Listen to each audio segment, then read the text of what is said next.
ဒီအမျိုးသမီးဟာထောင်ထဲမှာတဦးသေးသောအမျိုးသမီးဆရာဝန်ဖြစ်ပါတယ်။သူမဟာသူမရဲ့ရုံးခန်းထဲကိုပြန်ဝင်သွားချိန်မမျှော်လင့်ပဲအကျဉ်းသားတွေကစတင်တိုက်ခိုက်လာကြပြီးစူပူအောင်ကြွမှုတစ်ခုကိုစတင်ခဲ့ကြပါတယ်။သူမရဲ့လက်ပင်ကိုဆွဲညှစ်နေတဲ့အဲ့ဒီထောင်ကျိုးသားကိုသူ့ရဲ့လက်ထဲကဆေးထိုးအပ်နဲ့ချက်ချင်းထိုးလိုက်ပြီးသူမအခန်းထဲကိုအမြန်ပြေးဝင်ပြီးတကားကိုတော့ခတ်ကအကာအကွယ်တွေနဲ့ပိတ်ဆို့လိုက်ပါတယ်။ဒါပေမဲ့အကျဉ်းသားတွေအများကြီးကသူမစီကိုချက်ချင်းဝိုင်းအောင်လာကြပါတယ်။ဆရာဝန်ကအကူအညီတောင်းဖို့ချက်ချင်းဖုန်းခေါ်ခဲ့ပေမဲ့သူတို့ကအပြင်ကနေဖုန်းလိုင်းတွေဖြတ်တောက်ထားပြီးသူမကိုလှောင်ပြောင်တရော့နေပါတယ်။ထောင်ဆောင်အားလုံးကိုလည်းဖမ်းဆီးထားပြီးအထဲမှာအားလုံးပုံမှန်တိုင်းပဲရှိနေကြောင်းအပြင်ကိုသတင်းပို့ဖို့အတင်းကျပ်ခိုင်းစေခဲ့ပါတယ်။ထို့နောက်အကျဉ်းသားတွေဟာအမျိုးသမီးဆရာဝန်ကိုရိုင်းဆိုင်စေးပြောဆိုနေကြပြီးတကားကိုဖွင့်ခိုင်းနေပါတယ်။သူတို့ဟာဒီအခြေအနေကိုအခွင့်ကောင်းယူပြီးသူမကိုစော်ကားဖို့ကြံရွယ်ခဲ့ကြတာပါ။အကျဉ်းသားတချို့ကကလပ်ထိုင်တွေနဲ့ထောင်ပြင်ဘက်ကမှန်တွေကိုအင်အားသုံးကရိုက်ခွဲခဲ့ကြပါတယ်။ထောင်ပြင်ဘက်မှာတော့လက်နက်ကရဲတပ်ဖွဲ့ဝင်အများများဟာအသင့်အနေထားရှိနေနေပြီဖြစ်ပါတယ်။ဒါပေမဲ့ထောင်ပိုင်းကအကျဉ်းသားတွေကိုအထဲမှာပဲပိတ်မိနေစေဖို့ရေတကားတွေကိုပိတ်ဖို့ရွေးချယ်ခဲ့ပါတယ်။သူဟာဒီအခြေအနေကိုအင်အားသုံးပြီးမဖြေရှင်းချင်ခဲ့ပါဘူး။အဲ့ဒီအချိန်ထဲကအကျဉ်းသားတွေဟာမိသက်ဆေးဘူးတွေကိုတုံးပြီးတကားတွေနဲ့တင်းပေါက်တွေကိုထုရိုက်ခွဲဖို့ကြိုးစားနေကြပါတယ်။သူမအနေနဲ့တေးဖို့ပဲစောင့်နေရတော့မယ်ဆိုတာကိုသိလို့သူတို့တွေဟာ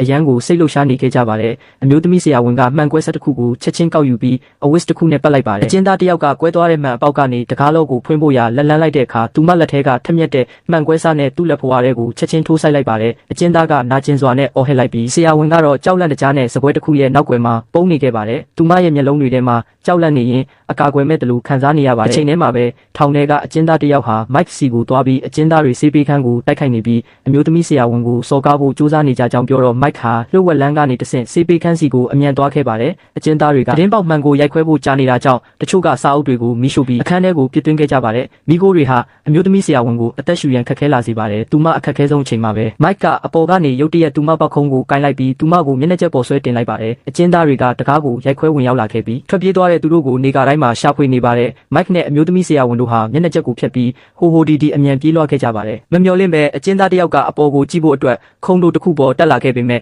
မိုက်ကသူ့ကိုပေါ်လဲကျသွားအောင်လင်းမြန်စွာပဲကန်ချလိုက်ပါတယ်။